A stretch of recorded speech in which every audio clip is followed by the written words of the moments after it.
नवाज शरीफ की पार्टी, जिसे अब पाकिस्तान डील लीग कहा जाता है, उस डील लीग के राब्ते पाकिस्तान पीपल्स पार्टी से खत्म होने की खबरें तो सामने आ रही थी, मगर अब इस डील लीग ने मौलाना फजलुर रहमान के साथ भी धोखा कर दिया। मौलाना फजलुर रहमान के साथ भी ये हैंड कर गए और मौलाना फजलुर रहमान बड़े गुस्से में हैं, बड़ी तकलीफ में हैं, बड़ी टेंशन में हैं कि हमने किन लोगों का साथ दिया और इन लोगों ने ऐन वक्त के ऊपर आकर हमें धोखा दे दिया। मौलाना फजलुर रहमान के साथ तो इन्होंने इतना बुरा हशर किया नवाज शरीफ ने और नून लीग, यानी नून लीग नहीं डील लीग ने, कि मौलाना फजलुर रहमान ने फोन किया, टाइम मांगा कि जी नवाज शरीफ के साथ मेरी बात करवा दीजिए, नवाज शरीफ के साथ मैं डिस्कशन करना चाहता हूं, उनके साथ मैं कुछ सियासी मामला पे बातचीत करना चाहता हूं। मगर नवाज शरीफ ने चिट्टा साफ खरा इंकार कर दिया, ठोक के इंकार कर दिया। ना हमें तुम्हें आज जरूरत है, ना हमें तुम्हारी आज जरूरत है, ना मुस्तकबिल के अंदर जरूरत होगी। हालांकि मौलाना फजलुर रहमान वही शख्सियत है, इनकी पार्टी वही पार्टी है कि जिसने नवाज लीग का मुश्किल वक्त में सबसे ज्यादा साथ दिया था। और अब पीपल्स पार्टी, नवाज शरीफ और मौलाना फजलुर रहमान आपस में ही गुत्थम गुत्था हैं और ये बड़े हाथी जो मिलकर पहले पाकिस्तान को लूट खसूट रहे थे, पहले पाकिस्तानी अवाम को जलीलो ख्वार कर रहे थे, अब एक दूसरे को जलीलो ख्वार करने के लिए मैदान में उतर आए हैं। जबकि दूसरी जानिब जो आर्मी चीफ हैं, उन्होंने भी एक बड़ा जबरदस्त खिताब कर दिया, जिस खिताब के नतीजे के अंदर अब इन तमाम जो लुटेरे थे, डाकू थे, इनकी बोलतियां बंद हो गई हैं, इनकी चीखें निकल रही हैं। ये समझ नहीं रहे हैं कि मौलाना साहब और जो नून लीग के रहनुमा है, पीपल्स पार्टी के रहनुमा है, कि जो आर्मी चीफ है, उन्होंने कैसा बयान दे दिया, उन्होंने किस तरह से इनकी धुलाई कर दी है, उन्होंने किस तरह से इनको इनकी औकात दिखा दी है, इनका कैलिबर दिखा दिया है कि 2 टके की तुम्हारी औकात नहीं है, तुम पाकिस्तान की सियासत करते हो। उनके जो अल्फाज थे वो बड़े जबरदस्त हैं। आज की इस वीडियो के अंदर मैं वो अल्फाज भी आपको बताने जा रहा हूं। मौलाना फजलुर रहमान साहब के साथ होने वाला धोखा भी आपको बताने जा रहा हूं। पीपल्स पार्टी अब किस तरह से नून लीग को मुकम्मल तौर पर नंगा करने जा रही है, वो भी मैं आपको बताने जा रहा हूं। उन्होंने तैयारियां मुकम्मल कर ली हैं और किस तरह से नून लीग अब एक गली की जमात बन के रह गई है, एक टांगा पार्टी बन के रह गई है। जो कहा जाता था ना कभी के पाकिस्तान तहरीक इंसाफ और इमरान खान की सियासी पार्टी को कहा जाता था कि ये जो टांगा पार्टी हैं, ये तो किसी के कंधों के बगैर चल ही नहीं सकते हैं, इनको तो कुछ चलाने के लिए मदद की जरूरत होगी। नवाज शरीफ अब वही टांगा पार्टी बन गई है। अगर इसको टांगे दूसरी जो गैर मसनूई टांगे हैं वो इसको नहीं लगाई जाएंगी तो यकीन जानिए कि ये चल नहीं सकती है, गिर जाएगी, टूट जाएगी। इनकी पार्टी तितर बितर हो चुकी है। इलेक्शन के अंदर जो बाकी इनकी रुसवाई होनी है वो पूरा पाकिस्तान देखेगा। तो ये जो 2-3 अहम तरीन खबरें सामने आई हैं पाकिस्तानी अवाम के लिए, आज के इस वीडियो के अंदर मैं उनकी तफसील आपको बताऊंगा। हामिद मीर ने भी नवाज शरीफ को बड़े जबरदस्त तरीके से रुसवा करके रख दिया है, जलीलो ख्वार करके रख दिया अपने प्रोग्राम के अंदर, उसकी भी डिटेल्स मैं आपको बताऊंगा। मगर उससे पहले हम सबको अल्लाह तबारक व तआला के हुजूर गिड़गिड़ा कर ये दुआ करनी है कि हमारे पाक परवरदिगार हमारे मुल्क के हालात के ऊपर रहम फरमा, हमारे मुल्क के हालात को बेहतर कर पाकिस्तान का अगला वज़ीर आज़म उस शख्स को बना कि जिससे पाकिस्तानी कौम बड़ी टूट कर मोहब्बत करती है और वो भी पाकिस्तानी कौम से बड़ी टूट कर मोहब्बत करता है। अगर आप भी हमेशा की तरह हमारी इस दुआ में शामिल होना चाहे तो कमेंट सेक्शन के अंदर आमीन जरूर लिख दीजिएगा और कमेंट सेक्शन में आपने हमेशा की तरह ये जरूर बता देना है कि आप पाकिस्तान का अगला वज़ीर आज़म किसको देखना चाहते हैं। मैं हूं शकील हैदर और आप देख रहे हैं आपका मोस्ट फेवरेट चैनल बगा फैक्ट्स। दोस्तों सबसे पहले हम बात करते हैं पाकिस्तान पीपल्स पार्टी और जो नून लीग है, डील लीग, इसका नाम डील लीग हो चुका है। या इसका नाम आप डील लीग भी अगर आपको मुश्किल लगे तो इसका नाम लाडला लीग कर लीजिएगा,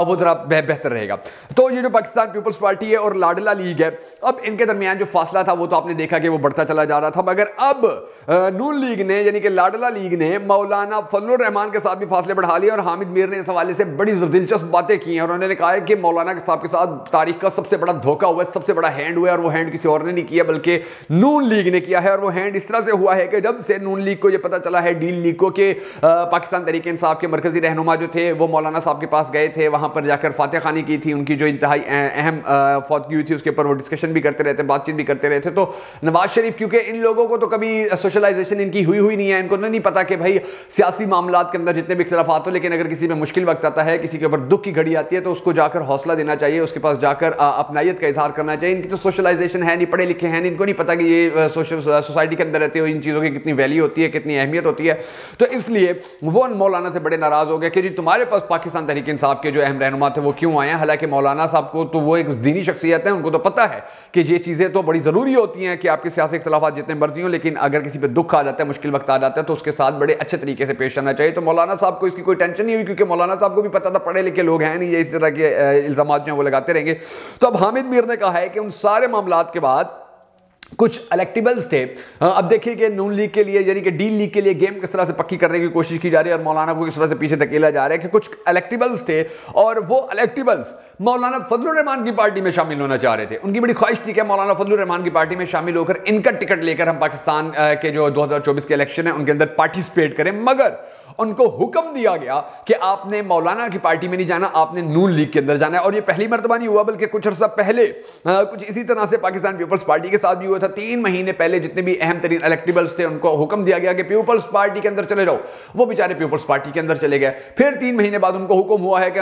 नवाज शरीफ के पास चले जाओ, वो सारे नवाज शरीफ के पास चले गए। अब गेम इस तरह से है कि पहले जब नवाज शरीफ पाकिस्तान नहीं आया था तो गेम ये हो रही थी कि जी बिलावल को वजीर आजम बनाने के हवाले से उसको कुछ सुहाने ख्वाब दिखाए जाएं, तो उसके लिए ये कुछ जो कदम थे ये उठाए गए थे, इकदाम उठाए गए थे कि जी लोग भी पीपल्स पार्टी में जा रहे हैं, वो पंजाब के अंदर एक्टिव भी हो रहे हैं, उन लोगों के साथ अवाम के राब्ते भी हो रहे हैं। तो बिलावल को और उसके बाप को थोड़ा राजी रखा गया, खुश रखा गया कि जी देखिए तो आपका बेटा तो अगला वजीर आजम बनने जा रहा है पाकिस्तान को। तो वो भी बड़े हैप्पी थे, बड़े खुश थे कि हम तो डील किए बगैर ही पाकिस्तान के वजीर आजम एक मरतबा फिर से बन जाएंगे। लेकिन हुआ ये कि जब नवाज शरीफ वापस आए और नवाज जो प्रो लाडला साहब है हमारे, फिर जो उनकी शर्तें सामने आई, जो उन्होंने कहा कि जी मेरी ये बात भी मानो, मेरी ये बात भी मानो, तो उसके बाद अब जो डील करने वाले हैं उन्होंने जो मौलाना फजलुर रहमान के पास बंदे जा रहे थे उनको भी नून लीग के अंदर डलवा दिया, और जो पीपल्स पार्टी में 3 महीने पहले गए थे उनको भी नून लीग के अंदर डलवा दिया। और जो मौलाना साहब है, नाज़रीन ग्रामी, सियासी इख्तिलाफ कीजिए आप, कोई दिक्कत नहीं है, लेकिन ये एक्सेप्ट करना पड़ेगा कि मौलाना साहब ने इमरान खान की हुकूमत के खिलाफ जितनी ज्यादा अपोजिशन की थी, नून लीग का इतना कैलिबर, इनकी इतनी औकात नहीं थी, पीपल्स पार्टी की इतनी औकात, इतना कैलिबर नहीं था। जिस तरह से पाकिस्तान तहरीक इंसाफ की हुकूमत के दौरान ये हुकूमत के खिलाफ धरने देते रहे मौलाना फजलुर रहमान, ये सारी जिंदगी भी लगे रहते तो उतने बंदे इकट्ठे नहीं कर सकते थे जितने मौलाना फजलुर रहमान करते रहे। उसके बाद मौलाना फजलुर रहमान ने नवाज शरीफ को लंदन भिजवाने के लिए जो दबाव बनाया था वो भी बड़ा पुरअसर रहा था, बड़ा काम किया था उसने। और फिर नवाज शरीफ को वापस लाने के लिए भी मौलाना फजलुर रहमान ने जो दबाव बनाया, जो उन्होंने प्रेशर बनाया, जिसके नतीजे के अंदर ही नवाज शरीफ की वापसी की राहें जो थी वो हमवार हुई थी, तो उसकी भी मिसाल नहीं दी जा सकती है। वरना नून लीग का इतना कैलिबर औकात नहीं थी कि वो नवाज शरीफ को इस तरह से वापस ला सकते। तो ये सब कुछ किया नवाज शरीफ के लिए, नून लीग के लिए मौलाना फजलुर रहमान ने ये सारे सेक्रीफाइस किए, ये सारी कुर्बानियां दी, उनके साथ इत्तेहादी होने का हक अदा किया, उनके साथ अब खड़े होकर जो अपोजिशन करने का हक होता है वो अदा किया। मगर रिजल्ट क्या निकला? रिजल्ट ये निकला है कि जो नून लीग है, जिसके बारे में बुजुर्ग हमेशा कहा करते थे कि इनके पास हुक्मरानी आ जाए तो ये सर पे चढ़ जाते हैं, और इनके पास से हुक्मरानी चली जाए तो ये कदमों में गिर जाते हैं। तब वही हुआ है कि ये अब नून लीग ने मौलाना का गिरबान पकड़ लिया, क्योंकि उनको नजर आ रहा है कि हमारी डीलें हो गई हैं, हमारी बातचीत हो गई है, हमारा हर काम सेट होने जा रहा है, तो हमारे वाले वक्त के अंदर पाकिस्तान में एक मरतबा फिर से वजारत उज़्मा संभाल लेंगे। तो अब जो हामिद मीर साहब हैं उन्होंने ये सारी बातें करने के बाद जो आखिरी बात थी वो की और कहा है कि जी बिलावल के खिलाफ अब ग्रैंड अलायंस बनाने की कोशिश कर रहा है नवाज शरीफ को, और उनका जो जितना भी माइंड सेट है वो सारा मिलकर सिंध के अंदर। और यही वजह है कि बलोचिस्तान के अंदर भी उन्होंने बाप पार्टी के साथ राब्ते किए हैं। बाप पार्टी को कल तक गालियां देते थे, आज उनको सर पे बिठा रहे हैं क्योंकि आज उनको जरूरत है। यानी कि वही ना कि जब हुकूमत में होते हैं तो ये गिरबान पकड़ते हैं, जब हुकूमत से जाते हैं तो पैर पकड़ते हैं, तो बाप पार्टी के पैर पकड़ते रहे कि जी हमें हुकूमत में लाओ ताकि हम कल को तुम्हारा गिरबान पकड़ सकें। और अगर ये जो ग्रैंड अलायंस था, ये ग्रैंड अलायंस पीपल्स पार्टी के खिलाफ बनाने के अंदर नवाज शरीफ को कामयाबी चाहिए, नवाज शरीफ को इसकी ये ख्वाहिश पूरी हो, वो अपनी ख्वाहिश पूरी करना चाहता है कि जी अब बिलावल के खिलाफ ग्रैंड अलायंस बन जाए, तो बड़ा ज़रूरी है उसके लिए